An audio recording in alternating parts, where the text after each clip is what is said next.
ঢাকার মধ্যে ঘরের ভিতর কিন্তু শীত খুব একটা অনুভব করা যায় না। কিন্তু বাহিরে মোটামুটি ভালোই শীত আছে। তার উপর আবার বাইক দিয়ে আমরা ঘুরি যদি বাহিরে যাই। তো বাইকের মধ্যে থাকলে তো এমনিতেই আরো শীত বেশি লাগে। আসসালামু আলাইকুম। আমি ঐশী চলে এলাম তোমাদের জন্য আরেকটা নতুন ভিডিও নিয়ে। ভিডিওটা কে কোথা থেকে দেখছো একটু কমেন্ট করে জানিয়ে দিও। আমার ফেসবুক পেজ থেকে দেখে থাকলে পেজটা লাইক করে দিও। ইউটিউব চ্যানেল থেকে দেখে থাকলে চ্যানেলটা সাবস্ক্রাইব করে দিও। পেজের নাম ঐশী ব্লগ, ইউটিউব চ্যানেলের নাম ঐশী ভুঁইয়ান। তো আজকে হচ্ছে আমি একটু বাইরে বের হয়েছি আরকি। শীত পড়েছে এখন। শীতের মধ্যে আজকে মনে হয় ১ম একটু বাইরে বের হওয়া হলো। তো বাহিরে বের হয়ে হচ্ছে আমি মূলত এসেছিলাম হালিম খাওয়ার জন্য। এই জায়গার হালিমটা আমার কাছে অনেক বেশি ভালো লাগে। তোমরা যারা আমার নিয়মিত ভিডিও দেখো তোমরা কিন্তু জানো কম বেশি যে আমি এখানে প্রায় সময় এসে হালিম খাই। বাইরে একটু ঠান্ডাও পড়তেছিল আর এরকম গরম, গরম হালিম খাচ্ছিলাম বসে, বসে আমার কাছে অনেক ভালো লাগতেছিল। তারপর হালিম খাওয়া শেষ করে চলে এসেছি চিকেন ফ্রাই খাওয়ার জন্য। ফ্রেঞ্চ ফ্রাই, চিকেন ফ্রাই এগুলো হচ্ছে বাহিরে আরকি। বাহিরে যে চিকেন ফ্রাইটা পাওয়া যায় না এটার সাথে রেস্টুরেন্টেরটার টেস্ট কিন্তু মিলে না। ২ টা ২ রকম। তো আমি হচ্ছে আমার হাসব্যান্ড বলতেছিল যে এখানে গরম, গরম খেলে নাকি ভালো লাগে।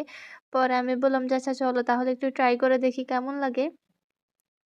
পরে খেয়ে দেখলাম যে না আমার কাছে রেস্টুরেন্টেরটাই বেশি ভালো লাগে। তবে এটা খুব একটা খারাপ যে তাও না। আসলে রেস্টুরেন্টেরটার প্রাইস একটু বেশি এক্সপেনসিভ। সো ওইটার টেস্টও একটু বেশি হবে। এটা খুব স্বাভাবিক ব্যাপার, তাই না? আর এটার হচ্ছে প্রাইস একটু মানি কম। সো এটার টেস্টও একটু ওরকম হবে, এটা স্বাভাবিক। আসলে সবার বাজেট তো এক হয় না, তাই না? সবাই তো হচ্ছে রেস্টুরেন্টে গিয়ে খাওয়ার মতো এবিলিটি থাকে না। সো যাদের ওরকম এবিলিটি নেই তারা বাহির থেকেই খেতে পারে আরকি। আর খাবার তো খাবারই আসলে একেকটা একেক রকম। আর এমনিতে আমার কাছে না রেস্টুরেন্টে বসে খাওয়ার চেয়ে এরকম বাহিরে বসে, বসে খেতে কেন জানি অনেক ভালো লাগে। আমি জানি না কেন মানে আমার কাছে কখনোই হচ্ছে খুব একটা বিলাসিতা পছন্দ না। আমার সবসময় এরকম ছোট্টখাটো ব্যাপারে আমার কাছে অনেক বেশি ভালো লাগে। তো ওখান থেকে হচ্ছে আমি খাওয়া-দাওয়া শেষ করে আমার দেবরের জন্য ফ্রেঞ্চ ফ্রাই নিয়েছি মেবি। আ তো ওর জন্য নিয়ে তারপর হচ্ছে চলে যাচ্ছিলাম আরকি। তো যাওয়ার পর হচ্ছে আ পথে দেখলাম যে মেলা হচ্ছে। পরে ওখানে মেলাতেও ঢুকেছিলাম একটু। মেলাতে ঘুরতেও আমার কাছে অনেক বেশি ভালো লাগে। মানে মেলা থেকে কিছু কিনবো আর না কিনবো, কিন্তু ঘোরাঘুরি করতে অনেক বেশি ভালো লাগে মেলার মধ্যে গিয়ে জিনিস দেখতে। তো আমি তোমাদের সাথে মেলাটার ভিডিও আরো একদিন শেয়ার করেছিলাম, তাই আজকে আর খুব একটা দেখাই নাই। তো পরে মেলা থেকে দেখা এই চুড়িগুলো কিনে এনেছি। এত সুন্দর লাগছিল আমার কাছে চুড়িগুলা। পরে হচ্ছে আমি নিয়ে নিয়েছি।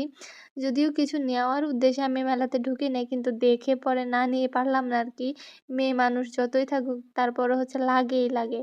আবার কিছু হিজাব পিনও নিয়েছি। কারণ আমার হিজাব পিনগুলো ভেঙে গিয়েছে তাই আরকি আমি কয়েকটা নিয়ে নিয়েছি সুন্দর দেখে।